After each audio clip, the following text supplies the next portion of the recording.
2차 방정식의 그 개념 설명 그 두 번째 시간 지난 시간에 이제 근해 공식 유도해 보고요. 예, 그리고 판별식 판별식이 근해 개수랑 무슨 관계가 있느냐가 이제 중학교 때와 달라지는 장면을 좀 봤죠. 중학교 때는 판별식이 0보다 크면 서로 다른 두 식은, 판별식이 0이면 중근, 판별식이 0보다 작으면 근이 없다 였었는데, 우리가 복소수를 배운 관계로 이제 D, 제로, 그러니까 판별식이 0이면 중근이다만 통일된 상태에서 판별식이 0보다 크면 서로 다른 두 실근이고, 판별식이 0보다 작으면 서로 다른 두 허근이고, 이렇게 배웠죠. 허근. 그래서 계수가 실수인 것과 그렇지 않은 것을 구분해라 라고 이야기를 했습니다. 오늘 이제 그걸 조금 더 깊이 들어가 볼 거예요. 2차 방정식의 근의 이론.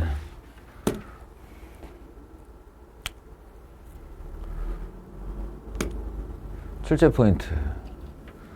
여기서부터 이제 차근차근 얘기를 좀 해보죠. 첫 번째, 근과 계수와의 관계. 요거는 제가 욕심에 지난 시간에 살짝 소개를 했던 놈입니다. 우리가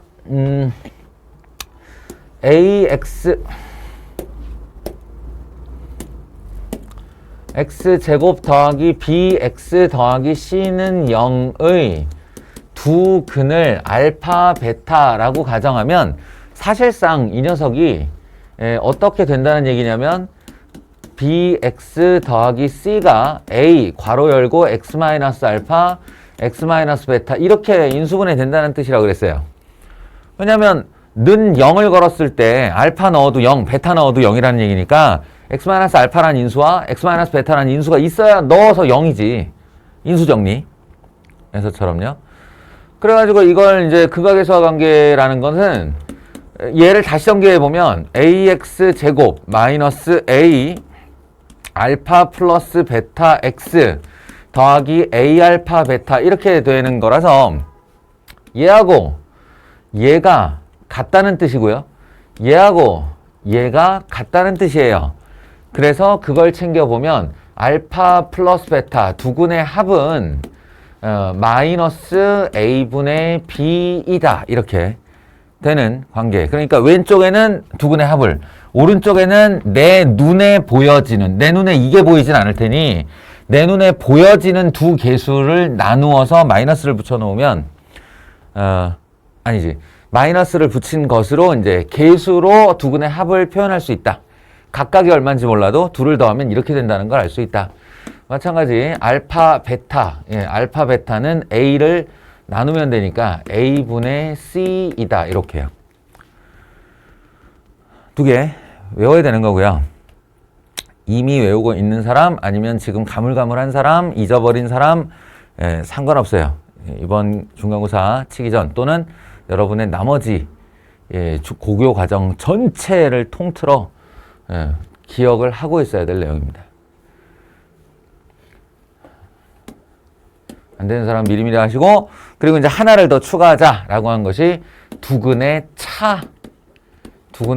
제가 이게 절대값을 쓰는 이유는요, 절대값을 꼭 써야 한다가 아니고 어느 게 큰 건 줄 알아. 그러니까 두근의 차를 양수로 표현하면 이런 뜻이에요, 이게.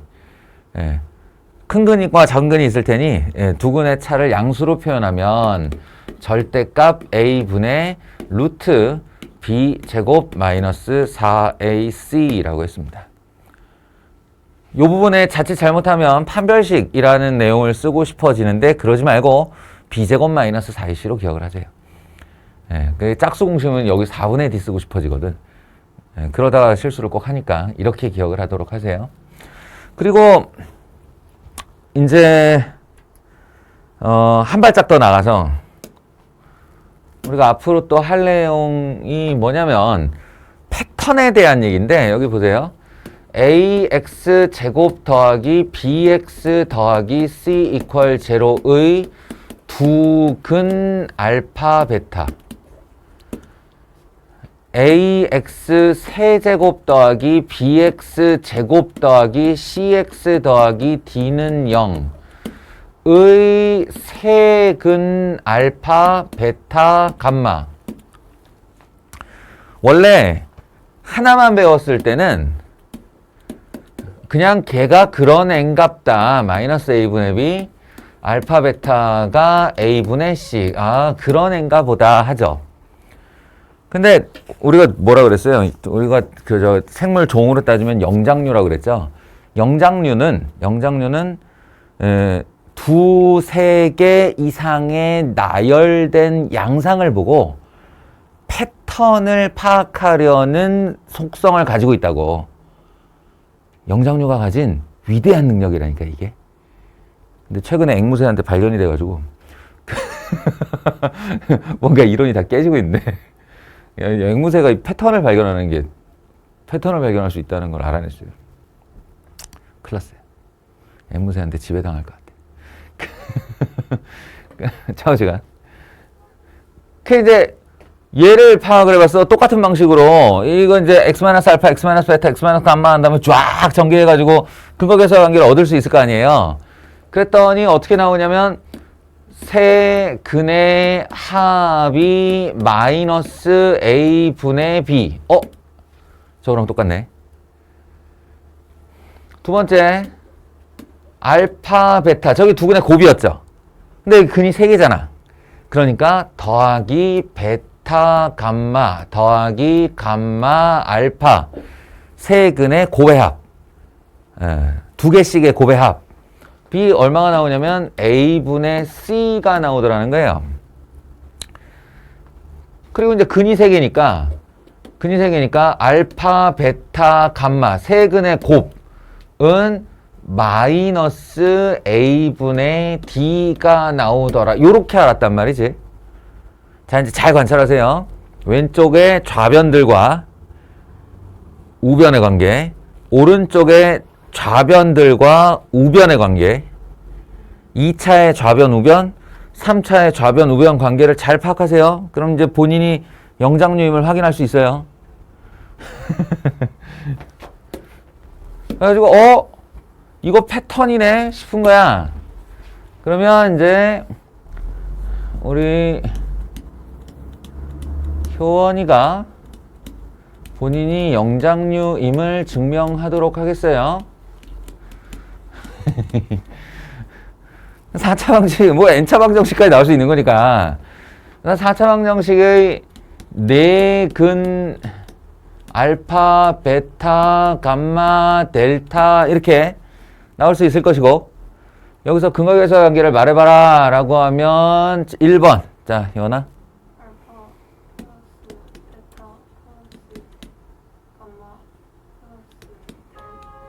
델타.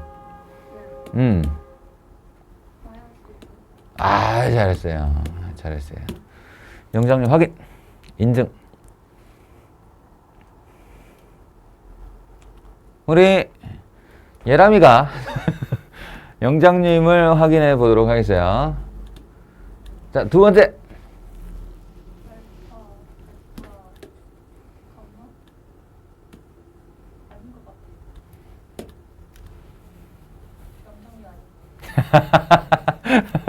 야, 그렇게 쉽게 포기하면 안 돼. 자신의 종을.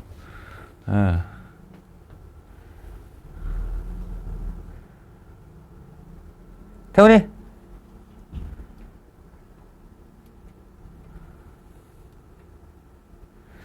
저놈과 요놈을 보고 요렇게.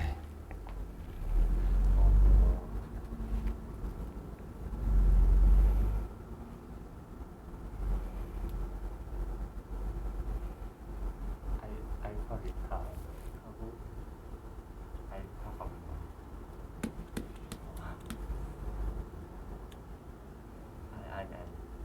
아니. 알파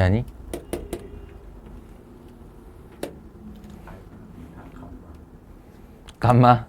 네. 하고 알파 베타 델타. 세 개씩 묶으려고 하는 거야? 네. 2번 두 개, 2번 두 개. 처음에 한 게 맞는 것 같은데. 이거 처음에 한 게 맞는 거 아닌가요?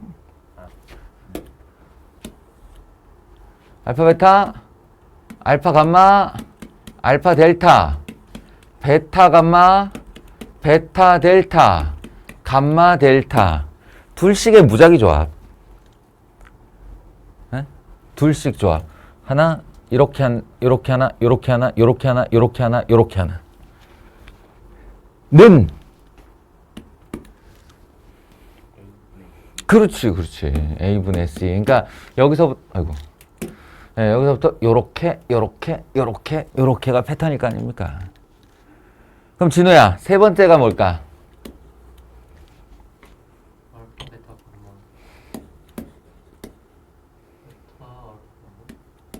베타. 알파 이게 거꾸로 돌아가면 무작위 조합이 안 되죠? 베타 알파나 알파 베타나. 알파 베타 델타. 그지? 하나, 둘, 셋. 하나, 둘, 셋. 다시.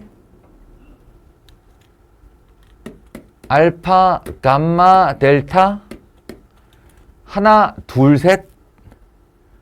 그리고 베타, 감마, 델타. 이렇게. 그럼 이게 뭐 같아? 똑같이 마이너스 A분의 그렇죠. 마이너스 A분의 D요. 라히. 마지막 뭘까요? 알파, 베타, 감마, 델타는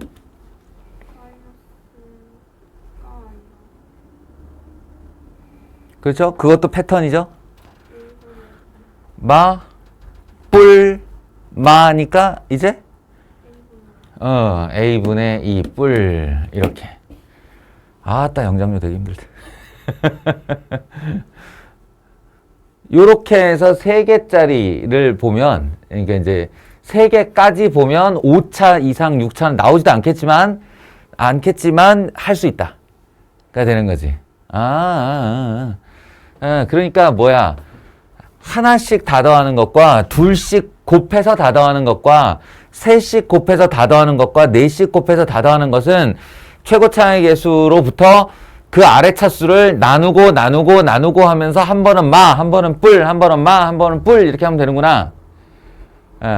를 패턴을 알게 되고, 다만 여기서는 근이 2개밖에 없으니까 둘씩 곱해서 더한 합을 해야 되는데 곱하니까 끝난 거지 그냥. 그지? 여기서도 셋씩 곱한 합을 더해야 되는데 근이 3개밖에 없으니까 셋 곱하니까 끝난 거야 그냥. 이해되겠어요? 근이 더 있으면 계속 늘어날 겁니다. 근과 계수와의 관계의 패턴이에요 이게.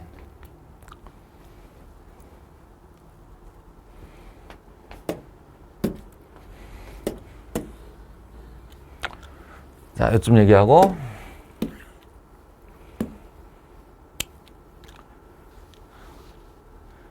방정식의 확장. 요거는 이제 무슨 얘기냐면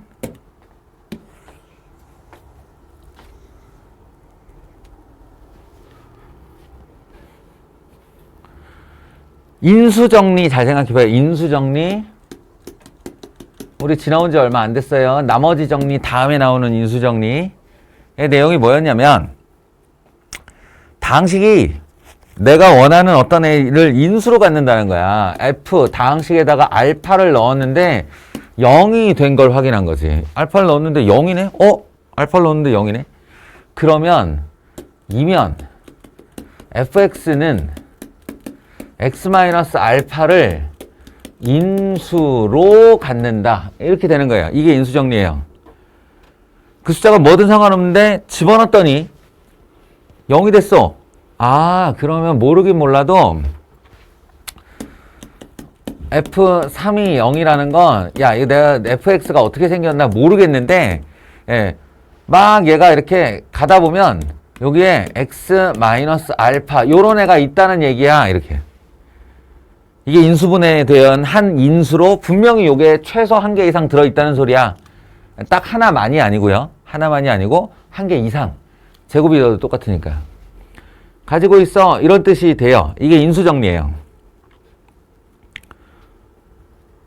그럼 얘를 2차 방정식, 2차 함수에다가 적용해 보면 2차 방정식에 적용해 보면 어떤 fx가 있는데 f1이 0이고 f4가 0이더라. 내가 이렇게 알았다 그래봐. 그럼 뭐지? 어떤 2차 식이 x-1과 그리고 x-4를 인수로 갖는다라는 말이 됐잖아요. 근데 얘가 2차라고 명시를 했잖아. 2차식. 이걸 2차식이라고 명시를 했으니 벌써 x가 하나, x가 두 개 나와서 더 이상의 인수가 있을 수가 없는 거야. 예, 그럼 내가 얘에 대해서 모르는 바는 요 최고차항의 계수라고 하는 애 하나만 모른다. 이러면서 문자를 놓는 거예요. 그럼 식이 완성되는 거예요. 이렇게.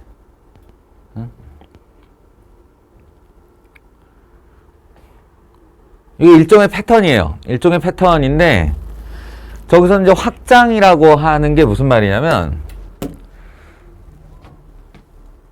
이제 계속 이 연습이 되었다고 치자. 너희가 이제 완전히 익숙해져서 f 2차식 fx에 대하여 f-2가 0이고 f3이 0이다 알았으면 fx는 a, x 플러스 2하고 x-3하고 이렇게 세우면 되는구나. 이제 굳어버렸어. 이게 딱 이제 이렇게. 네? 금방 익숙해질 수 있겠죠? 그러다가 어느 사례 때 이런 게 발견이 되면 f2를 넣었더니 3이고 f5를 넣었더니 3이더라. 이렇게 발견이 됐다고 해봐요. 그럼 생각해보면 사실은 이게 0이다, 0이다와 3이다, 3이다의 차이밖에 없는 거야. 0이 3으로 바뀐 것 뿐이야. 그럼 좀 전에 우리가 하던 거를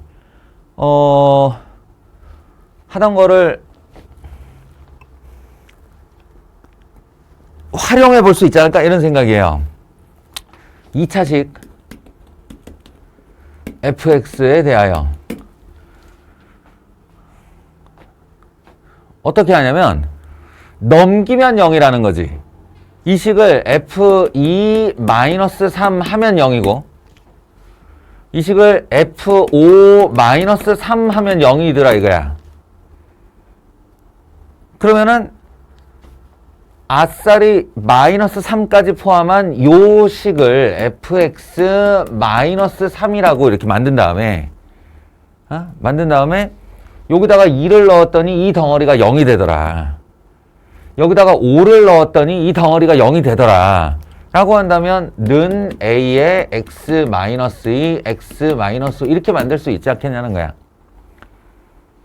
결과를 보면 마지막에 -3을 오른편으로 넘겨서 a, x-2, x-5 더하기 3 이렇게 해줄 수 있겠죠.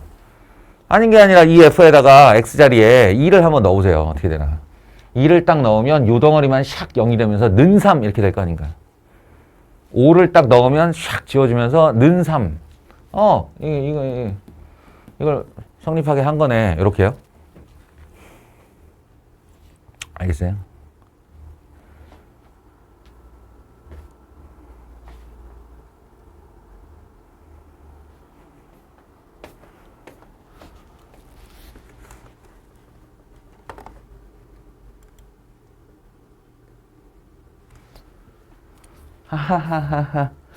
하하 식겁했네. 녹화 안 되고 있는 줄 알았어요. 잘 되고 있어요. 자, 계속. 그럼 이제 여기서 또 한 발 나가. 또 한 발 나가서 계속 확장이라니까. 2차식 fx에 대해서 f2-2가 0이고 아니죠. 는 2고 f3-는 3이다라 이렇게. 이건 어떨까요?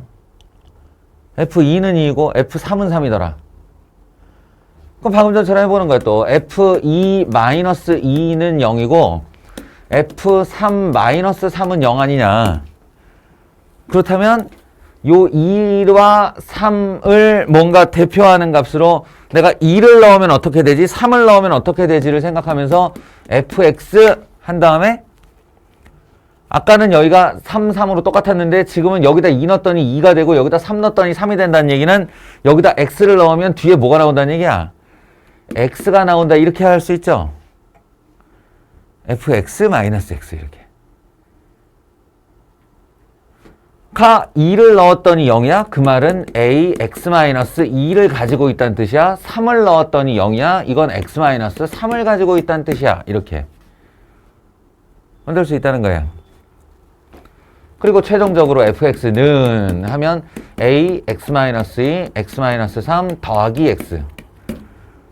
예, 궁극적으로 가면 이건 지금 니네들 이해시키려고 하는 거고 최종 단계에 가면 요 조건을 보면서 요 줄이 바로 나올 수 있는 게 최고.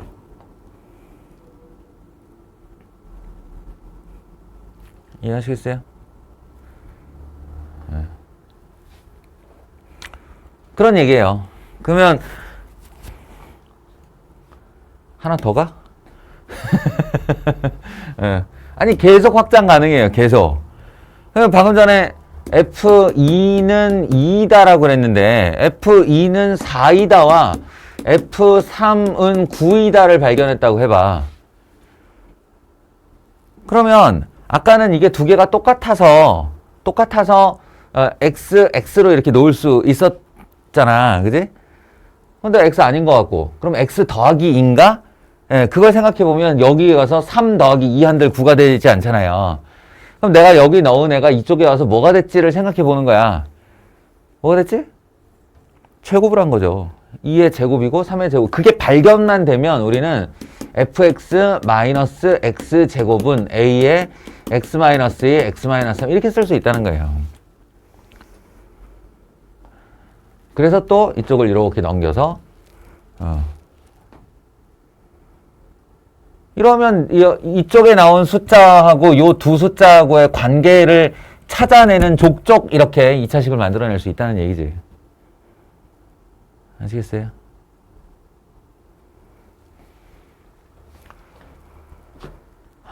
뭐 그렇다는 겁니다. 여기 전체가 다 방정식의 확장. 그리고 켤레근. 이 켤레근의 이해를 돕기 위해 켤레근을 좀 알면서 풀어라 라는 의미에서 근해 공식을 계속 유도시키고 있는 중입니다.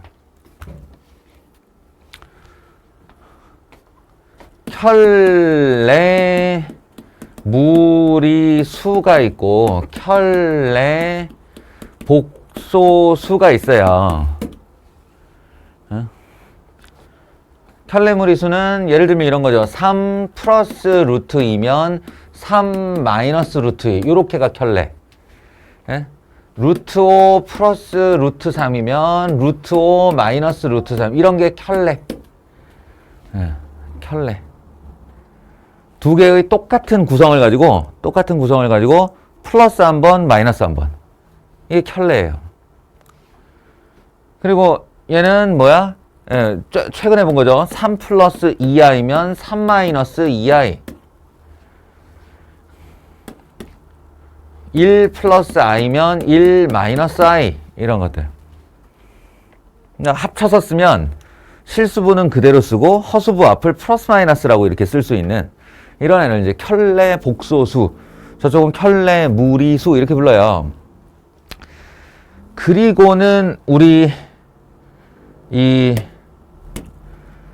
근해 공식의 유도 과정과 근해 공식의 결과물을 한번 생각을 해보는 거죠. 생각을 해보면 잘 생각해봐. 유리 계수 방정식에서 유리계수 방정식 ax제곱 더하기 bx 더하기 c는 0인데 a, b, c가 모두 유리수 그러니까 루트 같은 애가 안 들어갔다고 치면 여기에 근이 한 근이 3 플러스 루트 2가 나왔다 이랬어요. 3 플러스 루트 2가 나왔다. 그럼 이런 생각을 해보는 거야. 근의 공식 상에서 2a분의 마이너스 b 플러스 마이너스 루트 b제곱 마이너스 4ac 꼴을 이렇게 보면 이거 유리수, 이거 유리수. 그러니까 이 근의 공식상에서 무리수라는 모양이 등장할 수 있는 애는 얘밖에 없다는 거지. 루트를 달고 나올 수 있는 애가 요 덩어리밖에 없다는 거예요. 얘가 유리수밖에 못 나오니까. 그러니까 이 꼴에서 분명히 이 루트는 지 출신 성분이 이놈이다 라는 예상을 할 수 있는 거지. 아이고야, 졸리기까지 하다. 이 루트의 출신 성분이 근의 공식의 요놈이다 라는 아주 합리적인 판단을 할 수 있다는 거야. 합리적 추론. 그러니 다른 한 근은 3 루트 2일 것이다. 이게 켈레근 이론이에요. 다른 한 근은 3 루트 2일 것이다. 왜냐면 루트 앞에만 플러스 마이너스가 나오니까. 똑같은 이론으로 실계수 방정식에서 ax제곱 더하기 bx 더하기 c는 제로가 a, b, c가 다 실수야. 근데 한 근이 3 플러스 2i라는 거야. 그러면 다른 한 근은 3 마이너스 2i일 것이다 라고 하는 게 켈레근의 이론이에요. 근거는 또 똑같아요. 이게 A, B, C가 모두 실수인데 실수고 요 내부가 실수일 때 i라는 애가 등장할 수 있는 데가 여기밖에 없다는 거야. 요 안이 음수가 되어서 요 앞에 i가 붙을 수밖에 없고, 그렇다면 그 i는 플러스와 마이너스를 동시에 갖고 있으니까 한 근이 이 플러스를 갖고 있다면 다른 한 근은 반드시 마이너스를 갖고 있을 것이다 라는 거. 근데 내가 지금 실계수 방정식, 유리계수 방정식 강조하고 있는 이유가 있겠죠? 사실은 지금 하는 이 켈레근, 다른 한 근이 이걸 것이다 라는 걸 이용하는 건 너무 쉬워. 문제의 난이도가 너무너무 쉬워. 그래서 엄청 잘 풀려요.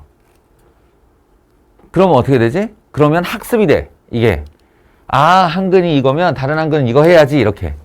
여기까지가 너무 쉬워서 오히려 함정을 판단 말이에요. 출제자가. 애들이 유리계수 방정식임을 확인 안 하고 켈레근을 써버리는 이것에 대한 함정 문제를 내요. 이 봐봐. 근의 공식에 여기에 무리수가 등장할 수 있으면 켈레근 이론은 완전 다 깨지는 거야. 루트는 어디든 등장할 수 있게 되니까. i도 마찬가지고 이 앞에 i라는 애가 어디 하나 이렇게 달리게 되면 근의 공식상에서 여기에도 i가 나올 수 있다 라고 하면 굳이 켈레근일 이유가 없는 거야, 걔가. 그러니까 켈레근의 이론을 쓸 때는 유리계수의 방정식인지 실계수의 방정식인지를 꼭 확인한다. 그 말이 없으면 쓰면 안 되는 거야, 사실은. 확인이 안 되면 사용하면 안 된다. 땡. 자, 다음은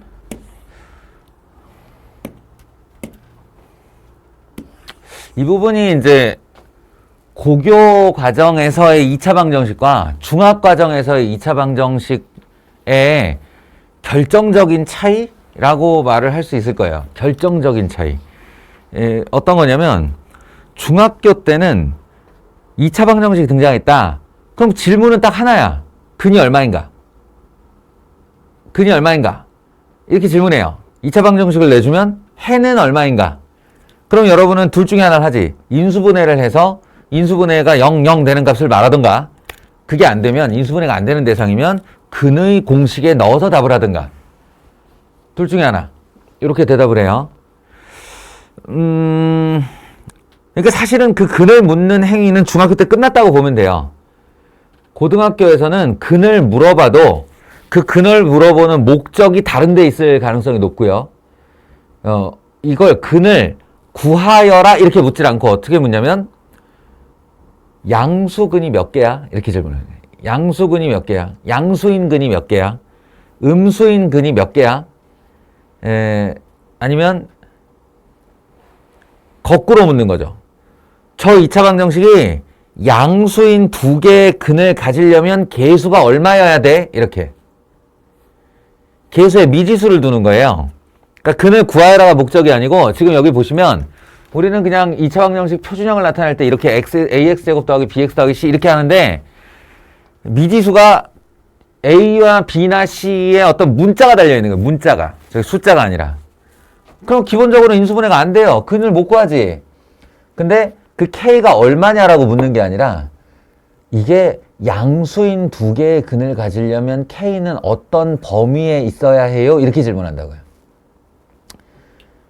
양수근 하나, 음수근 하나를 가지려면 어떻게 해야 돼요? 이렇게 질문을 하는 거예요. 자, 그 질문에 대응하기 위한 나만의 조건, 나만의 조건들을 챙기는데 이런 것을 통칭하여 근의 분리라고 불러요. 근의 분리단원이다 이렇게 불러요. 저 분리라는 거는 뭐 일본어 또 끌고 온 거겠지. 그러니까 이제 나누어 놓는다 이런 뜻인데 두 개의 근을 내가 원하는 위치에 갖다 놓을 조건이란 뜻이에요. 근의 분리. 자, 그래서 초반에는 좀 암기가 필요합니다. 이게 납득을 못할 일은 아닌데 그 납득은 다 되는데 조건이 많다 보니까 이걸 이제 조금 외우는 게 필요해요. 외우는 게 필요하고 그리고 이걸 이제 한꺼번에 처리하는 걸 고등수학 하 때 한 번 더 합니다. 자, 일단 이게 알파 베타 근이 나오는데 두 근이 모두 다 양수일 조건, 양수일 조건. 알파와 베타가 모두 양수일 조건은 뭐냐? 첫 번째는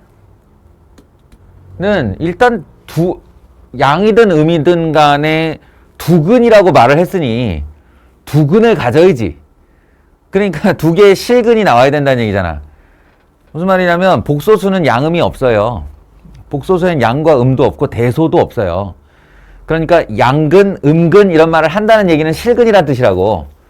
그래서 판별식이 0보다 크다가 나와야 되는데 이걸 어떻게 말해야 되지? 원래 x-1, x-2는 0이다 그러면 이 의심의 여지가 없는 두 개의 근이죠. 근데 x-2의 제곱은 0 이렇게 하게 되면 근을 몇 개라고 할까요? 이거를 근을 몇 개라고 할까? 그냥 우리 상식적으로는 근이 한 개죠. 한 개. 그런데 인수분해 꼴로 보면 이게 x-2와 x-2는 0 이렇게 분리되기 때문에 x는 2, x는 2 이렇게 말을 할 수가 있어요. 개념적으로. 그래서 더블 중자 써가지고 중근이잖아 이게. 겹쳤다는 뜻이거든. 이걸 두 개로 치기도 합니다. 두 개로.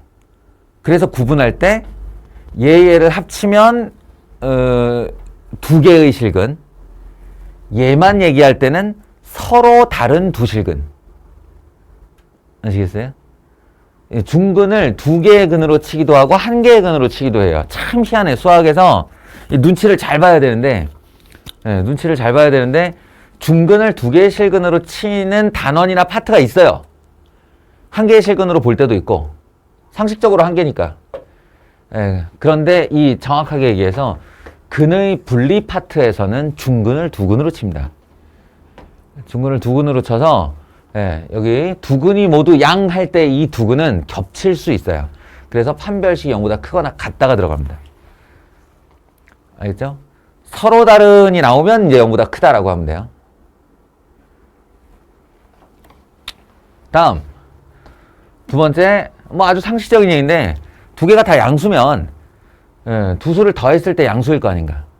그지? 양수이다 이렇게. 양수이다. 근데 마지막 조건이 없고 이 두 개의 조건만 했다고 한번 생각을 해봐요. 그럼 판별식이 0보다 커서 두 개의 근을 가졌어. 그리고 두 근을 더했더니 양수야. 그럼 두근 모두 양수겠네. 이렇게 주장할 수 있을까? 안 될 거예요. 왜냐면 5와 마이너스 2도 더하면 양수가 되거든요. 그러면 사실은 가장 결정적인 조건인데 이게 있어야 돼. 이게 뭐냐면 두근의 곱이 양수여야 된다. 예. 어떤 두 수를 곱했을 때 양수라는 것은 두 가지를 뜻해요. 아니, 이거 문장으로 따지면 이렇게 돼요. 알파와 베타가 어떻다? 태훈아, 어떻다? 둘 다 양수이다. 아니에요. 아니에요. 왜냐면 마이너스 2 마이너스 2 곱하면 6 나오거든. 아니, 그러니까 요 조건 하나만 보면. 반대쪽에 쓰는 줄 알았어. 뭐라고? 아니 둘 다 양이다를 이쪽에 쓰고 둘 다 음이다 반대다. 아, 그래서 그걸 한꺼번에 말하라고. 가? 부호가 같다. 예, 이 뜻이에요. 기억하세요. 두 개의 실수를 곱했는데 양수라는 뜻은 두 수의 부호가 같다의 뜻이에요. 부호가 같다. 반대로 하면 부호가 다르다가 되는 거죠. 알파가 양수, 베타가 음수일지, 알파가 음수, 베타가 양수일지 모르는 거잖아, 우리는. 그러니까 요것들이 의미하는 바는 부호가 같다, 부호가 다르다. 이걸 뜻하는 거고, 부호가 같다는요, 알파 양수, 베타 양수, or 알파 음수, 베타 음수를 모두 말하는 거예요. 그래서 이 두 개의 조건이 항상 세트로 다녀야 돼, 이렇게. 항상 세트로 다녀야 돼요. 합이 양이다, 곱이 양이다.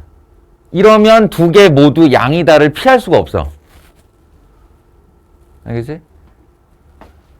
더했는데 양수다. 그러면 양이거나 아니면 양음인데 음 중에서 좀 작은 이면 되는데, 이 곱이 양수다에서는 양음 되면 바로 음수로 바뀌어버리니까, 예, 그럴 수가 없죠.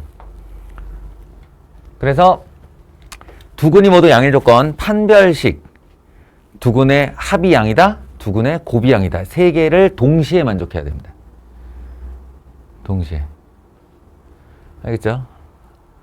그리고 그 두근의 합이 양이다, 곱이 양이다 할 때 알파 플러스 베타는 진짜 두근을 구해서 더해보자는 뜻이 아니에요. 이걸 근각의수와의 관계로 나타내라는 얘기지. 그러니까 결국은 알파 플러스 베타, 두근의 합에 해당하는 마이너스 a분의 b가 0보다 커야 된다. 이게 조건이 되는 거야. 두근의 곱에 해당하는 a분의 c가 0보다 크다에 해당하게 되는 거예요. 자, 그러면 두근이 모두 음일 때 우리가 스스로 정답을 상상하면서 확인만 해봅시다. 그러면 얘하고 매칭이 될 때 두근이 모두까지 똑같은 거니까, 두근이 모두까지 똑같으면 1번 판별식, 2번 두근의 합. 근데 음이어야 되니까 두근의 합이 그리고 곱. 둘이 곱하는 거니까 두근의 곱이 양. 이렇게 되는 거죠. 그래서 여기서도 세 가지 조건, 여기서도 세 가지 조건이에요. 두근이 모두 양일 때와 두근이 모두 음일 때, 둘 다 세 가지 조건을 만족시켜야 됩니다. 자, 그럼 이제 하나 남았죠? 하나의 양근과 하나의 음근. 양근 하나, 음근 하나. 이 조건. 이 조건이면 왠지 그냥 다 이것도 두근이니까 두근이까지 나왔으니까 이것도 판별식 해야 될 것 같은데요. 안 써요. 얘는 판별식을 안 씁니다. 뭐만 쓰냐면 두근의 곱이 이것만 써요. 두근의 곱이 왜 그럴까? 왜 판별식을 안 쓸까?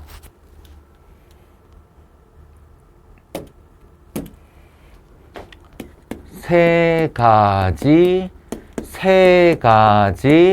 두근이 모두 양 세 가지 조건, 두근이 모두 세 가지 조건.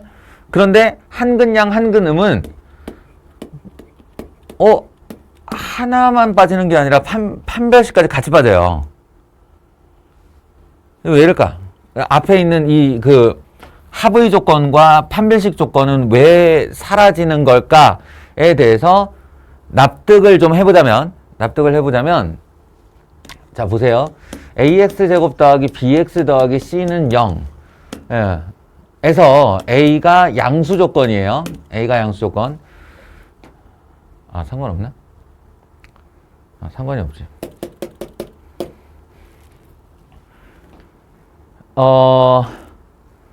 이게 한 근이 양이고 한 근이 음일 조건에서 알파, 베타가 음수여야 된다. 즉 A분의 C가 음수여야 된다에는 뭐 이견이 없죠. 이거는 뭐 의문의 여지가 없어요. 양음, 양이어야 되니까 곱하면 음수여야지. 근각계수의 관계에 의하면 그게 A분의 C니까 A분의 C가 음수여야지. 근데요, 이걸 잘 생각해 보시면 나누거나 곱하거나 부호의 입장에서는 똑같아요. 그러니까 이게 음수이려면 A가 뿔일 때 C가 마거나 C가 뿔일 때 A가 마여야 해요. 뿔마, 마뿔. 그 말은 이게 AC도 음수라는 뜻이에요. 어차피 뿔마, 마뿔이어야 되니까. 맞아? 그러면 여기다가 판별식을 써보면 b제곱 마이너스 4ac가 되는데 이 b제곱 마이너스 4ac가 양이 되고 음이 되고 0이 되고 할 때 그 핵심에는 뭐가 있냐면 이것도 양수고 이것도 양수여서 둘이 뺐는데 누가 클지 모른다. 여기에 있는 거야, 핵심이. 그런데 ac의 곱이 음수여 버리잖아요. 그러면 이게 음수야. 음수 앞에 마이너스를 붙이면 어떻게 돼? 이 덩어리 전체가 양수가 되죠. b제곱은 원천적인 양수잖아요. 그러니까 양수 더하기 양수. 이게 절대적으로 성립하게 돼요. 그러니까 판별식은 하나마나 양이다가 되는 거예요. 이런 거를 뭐라고 그러냐면 자명이라고 그래요. 스스로 명백한 조건이라고 그래요. 판별식은 자명 조건이 돼요. 그래서 조건이 안 되는 겁니다, 이게. 그러면 두근의 합은요? 두근의 합은 잘 생각해 보세요. 한 근이 양이고 한 근이 음이다의 조건을 만족시킬 때 두근의 합은 어때야 할까? 이걸 한번 생각해 봐. 한 근이 양이고 한 근이 음이야. 그럼 두근의 합은 어때야 하지? 양수여야 하나? 음수여야 하나? 그걸 알 수 있을까? 3과 마이너스 1이면 양수죠. 양수여도 양근 하나, 음근 하나예요. 근데 1과 마이너스 10. 그 합하면 마이너스 9예요. 이 결과가 양이건 음이건 우리의 조건을 다 만족할 수 있어. 그러니까 한마디로 이게 조건이 안 된다는 얘기예요. 합이 어떻다라고 지정할 수 없다. 내가 원한 조건인 양근 하나, 음근 하나로는 합이 어떻다라고 말할 수 없다. 이런 뜻이에요. 그래서 두근의 부호가 서로 다를 때에는 한 가지 조건, 즉 두근의 곱이 음수이다만 사용한다. 됐어요? 할 얘기가 많아서.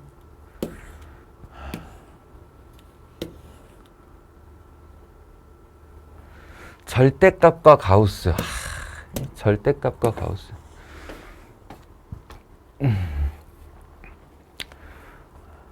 자, 또 한 번 고등학교 수학의 부조리를 말해주겠습니다. 뭐냐면 교과 과정에 없는데 가르쳐. 교과 과정에 분명히 없고 빠졌다라는 게 확실해졌는데도 가르쳐요. 왜냐하면 문제가 나오니까. 그래서 그 중에 대표적인 사례가 바로 그 가우스예요. 가우스. 그러니까 절대값은, 이것도 절대값도 웃긴 게 절대값 특정 단원이 없어요. 절대값을 배운다라고 하는 단원이 없어요. 그런데 그냥 누구나 다 알고 있어야 되는 내용이에요. 그래서 언젠가 배워요. 언젠가 어느 순간에. 그래서 그걸 이제 지금으로 삼는 거야. 지금. 자, 절대값 얘기는 핵심은 이거죠. 이 x 안에 있는 i가 x로 나갈 때가 있고 마이너스 x로 나갈 때가 있다. 제발 부탁인데 착각하지 마라. 얘는 양수로 나가고 얘는 음수로 나가는 게 아니고 둘 다 양수의 모습인데 이 x 자체가 스스로 양수일 때 x로 그냥 나가는 거고 x 내부가 음수이면 마이너스를 붙여서 양수를 만들어 나온다는 얘기다. 근데 혹시 너네 절대값의 정의는 알고 있니? 절대값의 정의 아는 사람. 나한테 대답해 줄 수 있는 사람. 마이너스 5 절대값의 정의가 뭐예요? 수직선의 원점에서부터 마이너스 5만큼 떨어져. 5. 아니 마이너스 5만큼 떨어져 있는 게 아니라 수직선에서 거의 똑같아서 다섯 원점 칸 그렇죠. 원점으로부터 이 수직선의 점까지의 거리예요. 그래서 절대값은 양수여야 하는 거야. 절대값의 정의가 수직선에서 이 마이너스 5라고 하는 요 숫자까지 떨어진 거리가 얼마야 이 질문이에요. 그러니까 음수는 양수로 양수는 양수로 이거 아니고 예, 양수 쪽에서는 지 숫자 자체가 거리라서 그냥 쓰는 거고 음수 쪽에서는 거리를 말해야 되니까 여기까지 떨어진 거리가 5와 같다 이렇게 말하는 거예요.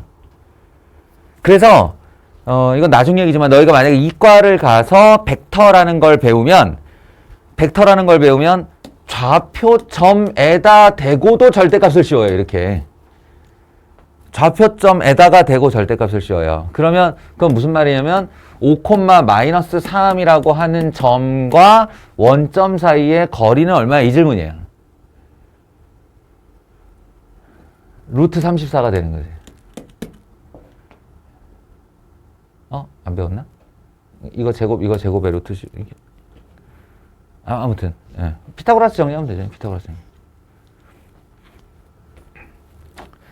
그래서 이제 절대값을 풀어낼 때는 이제 좀 심플하게 갑니다. 수직선상에서 이노마를 0으로 만드는 값 기준으로 오른쪽과 왼쪽으로 다르게 푸는 거예요. 예. 그걸 우리가 이제 기준으로 이렇게 제공하는 거지. x가 3보다 크면이라고요. x가 3보다 작으면 이렇게. 등호는 아무 데나 넣어도 되고. 예. 그러면 여기는 x-3으로 나오고 여기는 3-x로 나오고 마이너스를 붙여서 이게 기본입니다. 아시겠어요?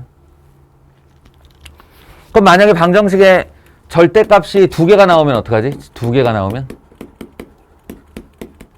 이렇게 하면 어떻게 풀어야지? 단순해요. 요 녀석은 x-2가 될 때가 있고 2-x가 될 때가 있어요. 언제냐면 2보다 작을 때와 2보다 클 때. 얘는 x-3이 될 때가 있고 3-x가 될 때가 있어요. 언제냐면 3보다 작고 3보다 클 때. 그러니까 그 두 개의 범위의 중첩 부분을 삼으면 2보다 작을 때, 2에서 3 사이일 때, 3보다 클 때로 세 구간을 나누는 거죠. 그래서 x가 2보다 작을 때, 2에서 3 사이일 때, 3보다 클 때 이렇게 가르는 거예요. 그런 다음에 세 번의 방정식을 풀어야 됩니다. 세 번의 방정식. 2의 왼쪽에서는 2의 왼쪽은 3에도 왼쪽이라는 얘기니까 얘가 2-x 더하기 3-x는 7이 돼요. 그래서 2x는 하고 넘어가면 마이너스 2. 그래서 x는 마이너스 1. 그리고 꼭 확인해 봐야 될 거. 이 x는 마이너스 1이 이 범위를 만족하고 있는가? 2보다 작다를 만족하고 있는가? 꼭 확인. 맞아요. 그럼 이제 x는 마이너스 1이 근. 자, 가운데 범위에서는 2로 입장에서 오른쪽이니까 x-2로 나오겠죠, 얘가. 3의 입장에서 왼쪽이니까 3-x가 될 거예요. 그리고 는 7. 예. 근데 공교롭게도 x가 지워져요. 그럼 이건 무슨 말이지? 1은 7이라는 말이네요. 이 x에다가 얼마를 집어넣어야 내가 1은 7을 만들 수 있나? 안 되겠죠? 예, 이런 게 불능이에요. 아시겠어요? 예, 그래서 해는 없다가 되는 거예요. 요 범위에서는 해는 없다. 그리고 3보다 크거나 같을 때 양수. 그러니까 x-2 더하기 x-3 은 7, 2x는 12, x는 6. 이렇게 나온 x는 6이 3보다 크거나 같다를 만족하는지 확인.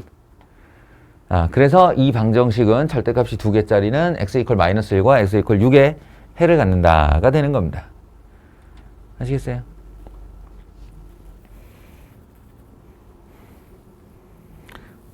이 똑같은 내용을 가지고 고등수학 하에 가면 y는 이렇게 생긴 그래프와 y는 7의 교점이 어디서 만들어지나요? 이런 짓을 할 거예요.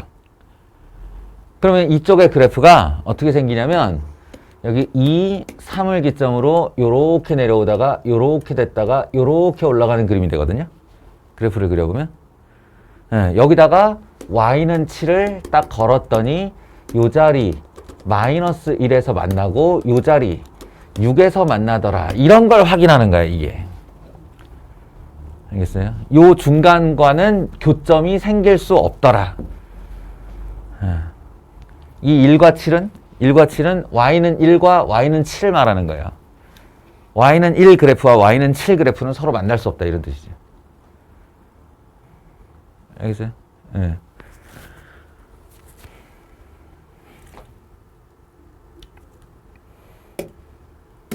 자, 절대값 얘기는 이 정도 하고, 절대값은 분명히 푸는 요령이 있습니다. 좀 빠르게 풀 수 있고 그럴듯해 보이는 문제에서 그럴듯하게 푸는 방법이 있는데, 그거를 익히기 전에 우리는 절대값을 원론적으로 처리할 줄 알아야 돼요. 기본적으로. 그러니까 지금 얘기한 거. 절대값 안쪽을 0으로 만드는 애를 기준으로 왼쪽과 오른쪽으로 나눠서 두 개의 방정식을 푼다. 이게 기본이에요. 앞으로 당분간은 이렇게만 연습을 시킬 거예요. 중간 대비 들어가기 전까지는. 자, 두 번째 가우스 얘기할게요. 얘는 교과 과정에서 빠진 게 아니야. 교과 과정에서 빠진 게 아니고 단 한 번도 교과 과정에 들어간 적이 없는 애예요. 그런데 나와요. 네, 나와요. 어떻게 하냐면 이제 가우스라는 거는, 가우스 사람 알지? 네, 가우스라는 사람이 만든 제한한 기호인데 요걸 이제 가우스 기호라고 그래. 가우스 기호. 대괄호 2개. 대괄호 2개. 그 문제 안에서 이 가우스 기호를 딱 쓴 다음에 이걸 막 사용해. 그리고 맨 뒤에 보면은 단 이렇게 하면서 얘를 설명해 주는 게 나와요.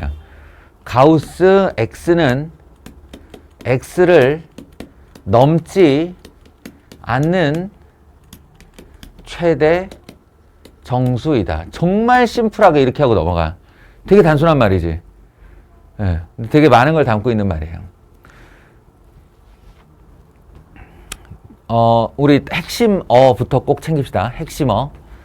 가우스는 주어고 서술어가 뭐게요? 서술어. 서술어는 정수이다예요. 아시겠어요? 그러니까 가우스 기호를 달고 나오면 저 결과물은 죽이 됐건 밥이 됐건 정수여야 되는 거야. 알겠어? 정수. 절대 소수가 될 수 없어요, 저 녀석은. 그 정의 자체가 정수예요. 요거는 수직선으로 얘기해보면 가장 좋은데, 봐봐. 세상에 있는 수직선 위의 모든 실수는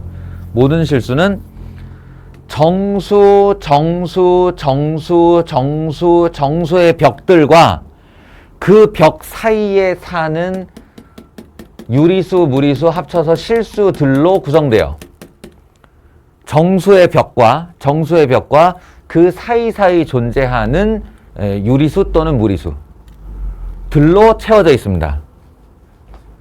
한마디로 이 정수의 벽들만이 -2, -1, 0, 1, 2 하는 뒷대가리가 붙지 않는, 뒤 소수점 이하가 붙지 않는 대상들이고, 이 벽과 벽의 사이에는 모두 다 어떤 애들이건 간에 -1.xxxx 여기 -1. 얼마 이렇게 된 애들이라는 거지. 여기도 다 0.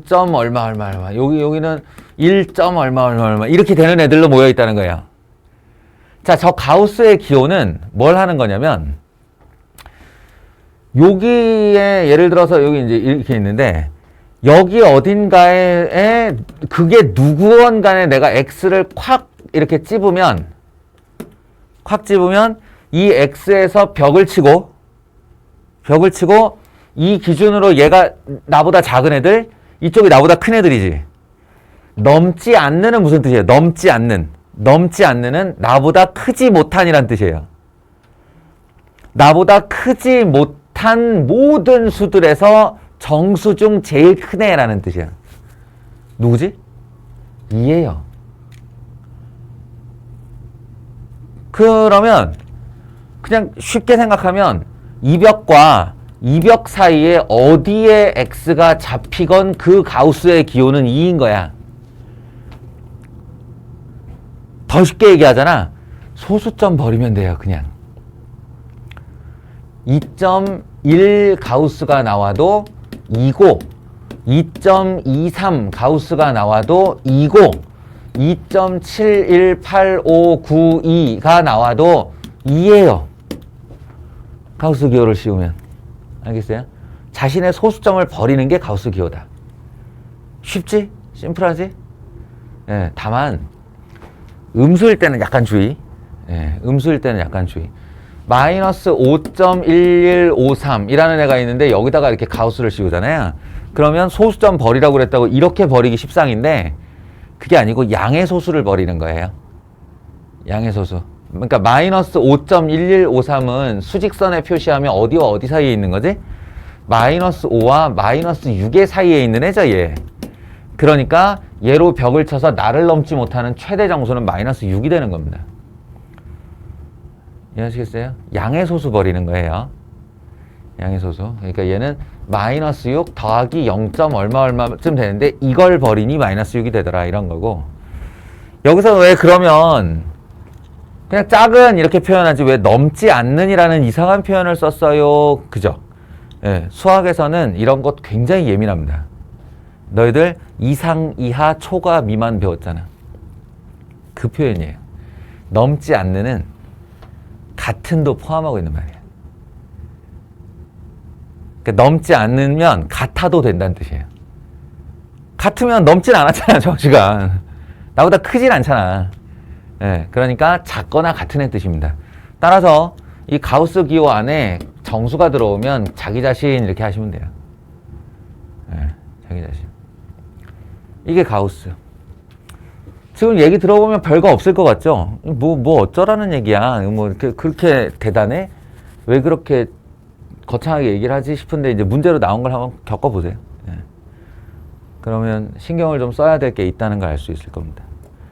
가우스에 대한 이미지. 내가 어렸을 때 그 고등학교 때 가우스에 대한 이미지를 가질 때 어떻게 가졌냐면 방금 전에 얘기한 이렇게 정수의 벽들에다가 예, 오른쪽에서 사과를 던져서 뿅 이게 날아오다가 툭 떨어지면 이쪽에서 날아왔으니까 떼구르르르 구르겠죠. 부딪힌 벽이 가우스 값이에요. 가우스에 대한 이미지가 그렇다고. 벽과 벽 사이에 거기 던져 사과를 던지면 쿵 하고 꽂힐 텐데 그럼 떼구르르 굴러가서 이 벽에 가서 설 텐데 그 벽값이 바로 가우스예요. 예. 그리고 만약에 계속 폭 하고 꽂히면 그냥 질 거예요. 알겠어요? 그렇게 기억을 하세요. 가우스에 대해서는. 오른쪽에서 사과를 던져서 부딪히는 벽이다.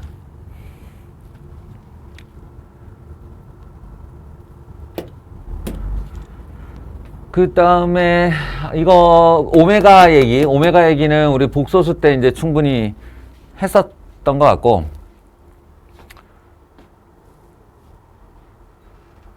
이것도 이제 겪은 다음에 얘기를 하는 게 나을 것 같다. 좋아요. 그러면 얼추 할 얘기를 다 했나? 이제 저기 문제 몇 개 가보자. 아까 다루지 않은 내용에 대한 문제를 보러 좀 갈게요.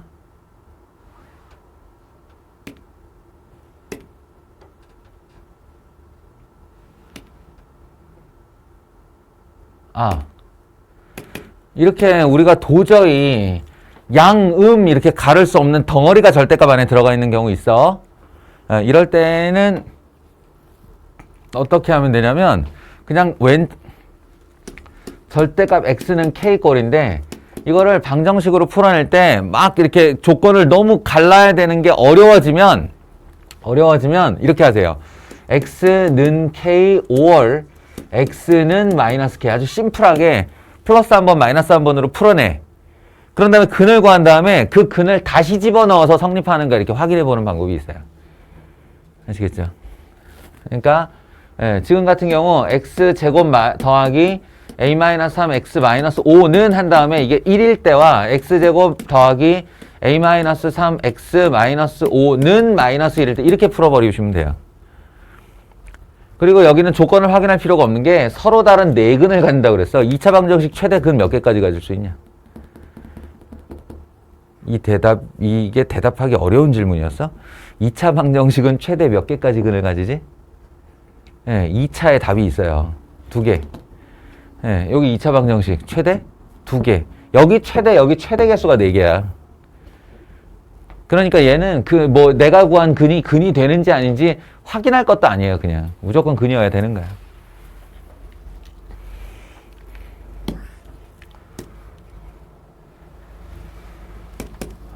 그 다음에 요 문제 얘기를 해야 됩니다.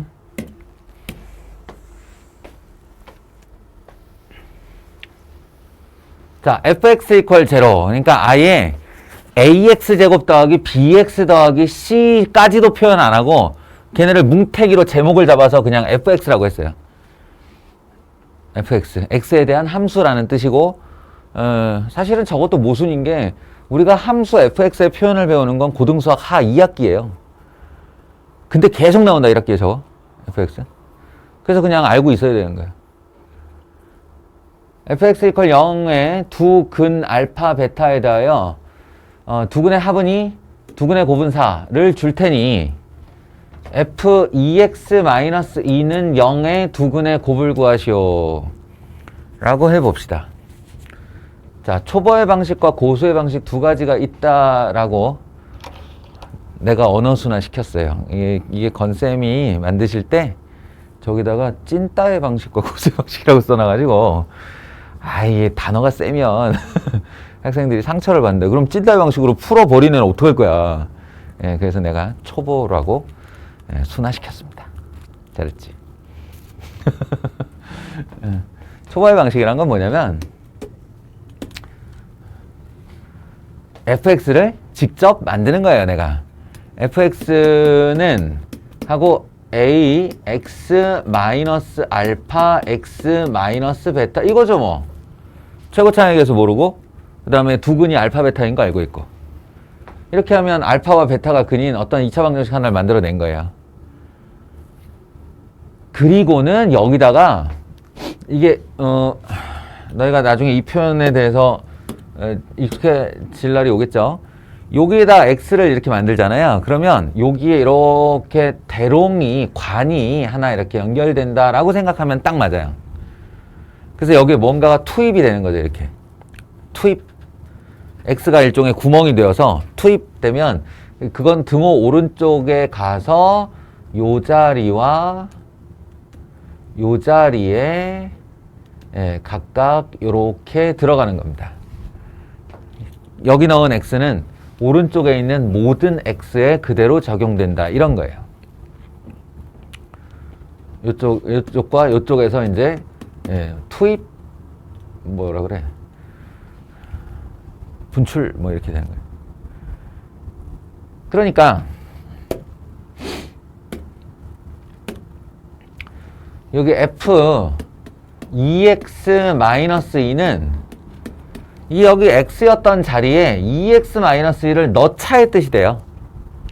넣자. 그러면 이쪽에 와서 어떻게 되냐면 a 괄호 열고 2x-2가 요 구멍으로 나오겠죠. 그리고 여기 마이너스 알파 이렇게 될 거고 여기에 다시 2x-2가 나오겠죠. 그리고 마이너스 베타 요렇게 식이 바뀝니다. 요렇게. 그런 다음에 이 녀석의 두 근의 곱은 얼마인가? 라고 질문을 했어요. 그러면 여기서 이것도 엄연한 2차 방정식이니까 2차 방정식의 근을 구하는 거예요. 그럼 이 근이 얼마냐면 x 이퀄 2분의 2 플러스 알파가 근이에요. 이거 는 0으로 만들어봐. 는 0.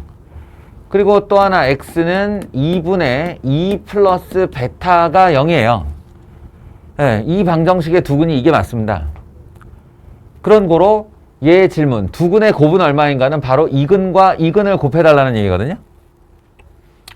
그러니까 2분의 2 플러스 알파와 곱하기 2분의 2 플러스 베타를 곱해달라는 소리고, 분모끼리 곱하면 4가 되고, 분자끼리 곱하면, 그래서 전개하면 4 더하기 2배의 알파 플러스 베타 더하기 알파 베타 이렇게 돼요. 그러니까 여기다 이제 알고 있는 2와 4를 집어넣어서 답을 구하자는 소리죠, 뭐. 는 3. 이게 됩니다. 이게 이제 하수의 방법이라는 거예요. 있는 그대로 그냥 때려 넣어가지고 뭐가 나오게 만들어주는 거죠. 됐어요?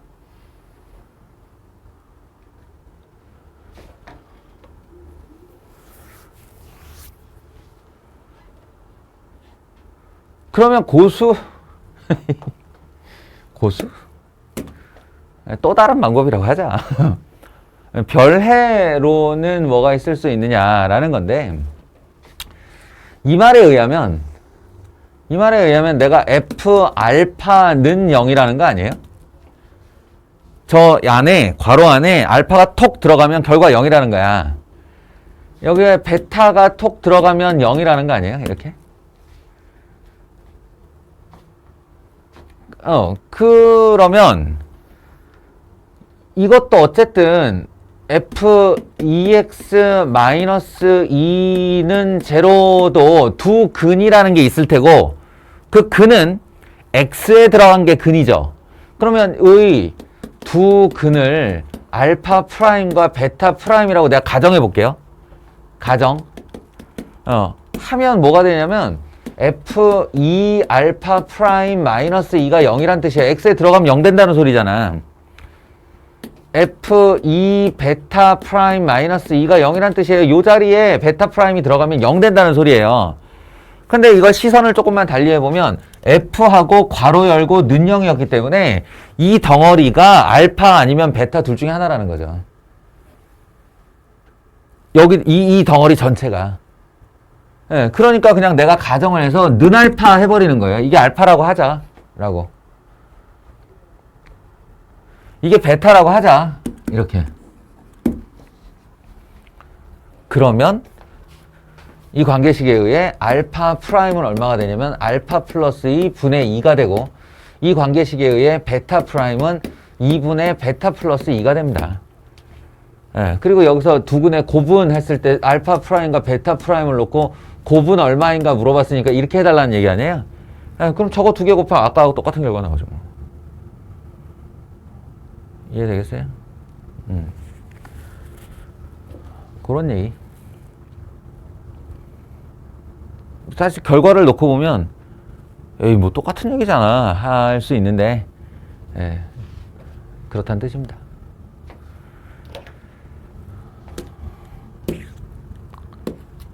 이거 아까 얘기한 확장 알파 넣었는데 2베타가 되더라, 베타 넣었는데 2알파가 되더라. 그러면 이거 틀림없이 알파와 베타도 서로 관련이 있다는 얘기잖아요. 예, 그래서 이제 방정식을 만들어내는 문제인데 아직은 조금 더 연습을 해야 될 것 같고요.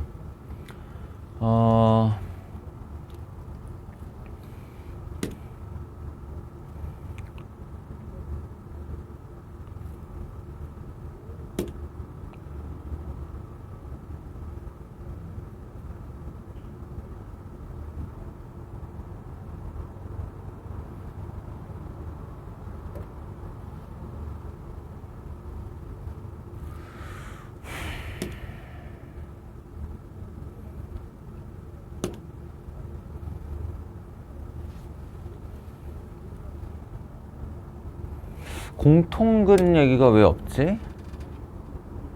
잠깐만요. 정수근으로 나왔구나. 아, 그러면 이거 말고, 자, 다시 지난 시간에 프린트로 돌아와서 이게 좀 앞뒤로 이것저것 문제들이 그 분산돼 있어가지고 예, 2차 방정식 관련한 지금 출제 조망의 그 소책자는 3개예요, 3개. 3개 파트로 나눠져 있고, 사실은 3개 파트가 아니라 한 파트인데, 양이 너무 많아서 이렇게 분리해 놓은 거거든요. 그러니까 이제, 경험의 의미에서 꼭 한 번씩들 경험해 봐야 되는 문제들 보고 있습니다.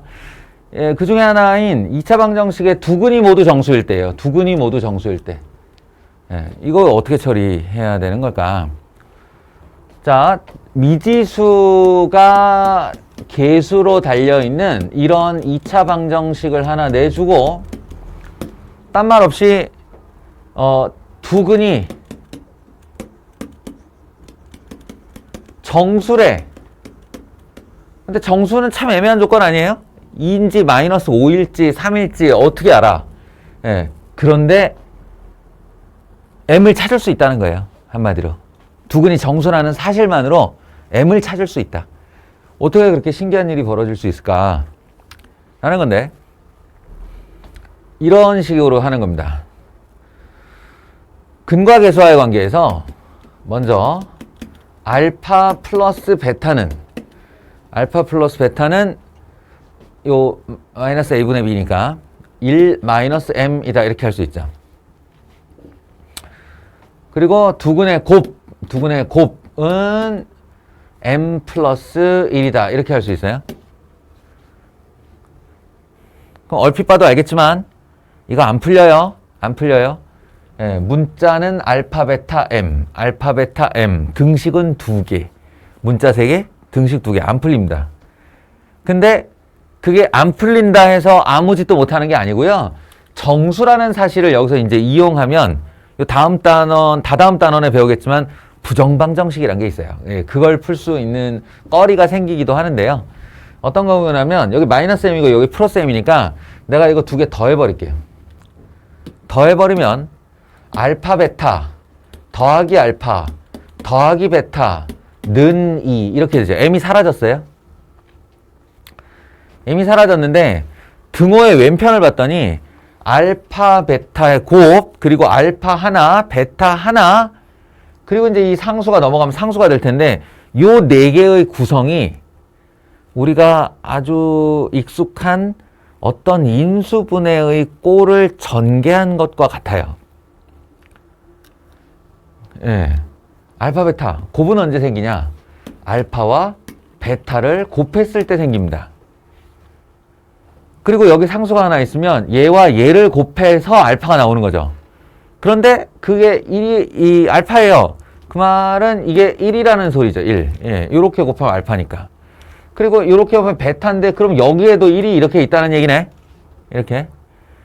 예. 그러면 이제 이 가정하에 얘를 한번 전개해 보세요. 뭐가 나오는지.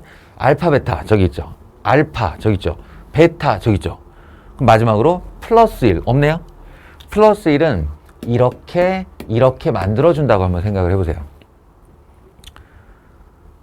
그러면 말 그대로 알파 베타 더하기 알파 더하기 베타 더하기 1은 이렇게 인수분해가 된 거고 오른쪽은 3이 된 거죠. 이러면 갑자기 신세계가 열립니다. 뭐냐면 문자가 2개인데 등식이 하나뿐인데 알파 베타가 얼마인지를 알아요. 왜 그러냐면 정수 더하기 1이 혹시 무리수 될 수 있니? 정수 더하기 1이 무리수 또는 유리수 이런 거 돼요? 분수? 안 돼요. 정수 더하기 1은 그냥 정수예요. 정수 더하기 1 정수예요. 그 정수하고 곱한 거야. 정수 2개를 곱해서 3이 될 방법이 몇 개 없어요.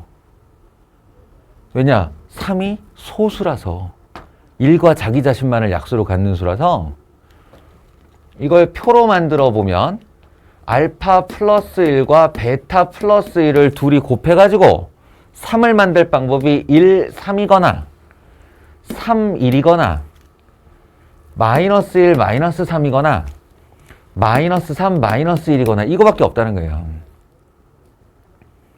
알겠어요? 그러면 실제 알파 베타는 얼마여야 될까? 알파 플러스 1이 1이 되려면 알파는 0이어야죠. 알파 플러스 1이 3이 되려면 알파는 2여야죠. 예, 마치 이 플러스 1이 이 벽이 등호인 것처럼 이렇게 넘어가서 계속 1을 빼면 돼요. 이렇게. 예, 그럼 얘는 마이너스 2가 되고 얘는 마이너스 4가 되겠죠. 이렇게. 이쪽도 마이너스 1, 마이너스 1 이런 식으로 넘어가면 돼요. 2, 0, 마이너스 4, 마이너스 2 이렇게요. 이게 이 결과를 3으로 만들 수 있는 알파와 베타의 조합입니다. 조합이고요. M은 이걸 M은 이걸로 할까? M은 알파 베타 마이너스 1. M은 알파 베타 마이너스 1인 거로 둘을 곱해. 그리고 1을 빼. 그럼 M이 될 수 있는 애는 일단 마이너스 1. 예, 둘이 곱해 1을 빼. 둘이 곱해 1을 빼. 둘이 곱해 1을 빼. 그럼 둘이 곱하면 8 빼기 1. M은 7이 될 수 있죠. 이해돼요?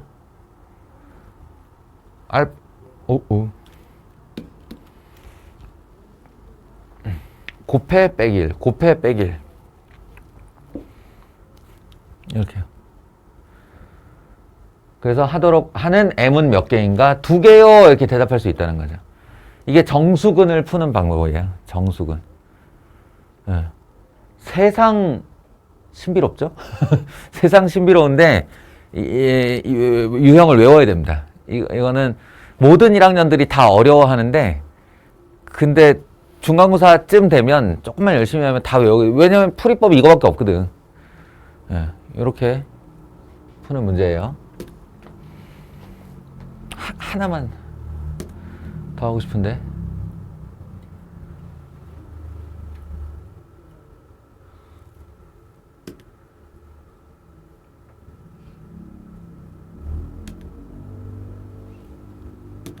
이게 아닌데. 이 첫 번째 장은 완전 실패인데. 좋아요. 여기까지 하겠습니다. 네, 2차 방정식 한 번 더 할 거예요. 한 번 더 할 거고 그때마다 계속해서 질문을 할 겁니다. 이번 여름이래. 설 연휴 동안에 2차 방정식 반드시 여러분 개념서 정도에서는 모르는 내용이 없게 만들어 놓고 와야 됩니다.